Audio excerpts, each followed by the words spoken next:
អ្នកធ្លាប់ដឹងទេថាដំណាំដំដុំលងមៀតប្រហែល10ឆ្នាំទើបអាចដាំដុះដំណាំនេះនៅលើដីនោះម្ដងទៀតបានតាមពិតទៅកសិករត្រូវរងចាំរហូតដល់10ឆ្នាំទើបអាចដាំដុះដំណាំនេះនៅលើដីនោះម្ដងទៀតបានតើអ្វីទៅជាហេតុផលនៅពីក្រោយការអនុវត្តកសិកម្មដ៏ប្លែកនេះ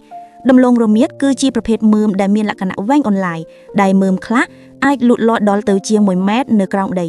ដើម្បីប្រកាសថាមើមទាំងនោះត្រូវបានប្រមូលផលដោយគ្មានការខូចខាតកសិករត្រូវជីកដីឲ្យជ្រៅជាង1ម៉ែត្រប្រហែល3ទៅ4ហ្វីត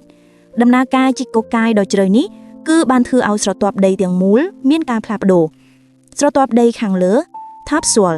គឺជាស្រទាប់ដីដែលមានជីវជាតិនិងសារធាតុសរីរាង្គខ្ពស់ដែលស័ក្តិសមបំផុតសម្រាប់ការដាំដុះស្រទាប់នេះមានជម្រៅប្រហែល20ទៅ30សង់ទីម៉ែត្រនៅក្រោមផ្ទៃដីស្រទាប់ដីខាងក្រោម subsoil គឺជាស្រទាប់ដីដែលស្ថិតនៅជ្រៅជាងមុននិងមានជីវជាតិតិចតួចនៅពេលដែលកសិករជីកដំឡូងរមៀតដ៏ជ្រៅនោះពួកគេក៏បានច្របល់ស្រទាប់ដីទាំងពីរចូលគ្នាស្រទាប់ដីខាងក្រោមដែលគ្មានជីវជាតិត្រូវបានលើកមកលើចំណែកឯស្រទាប់ដីខាងលើដែលសម្បូរជីវជាតិបែរជាត្រូវបានកប់នៅខាងក្រោមទៅវិញ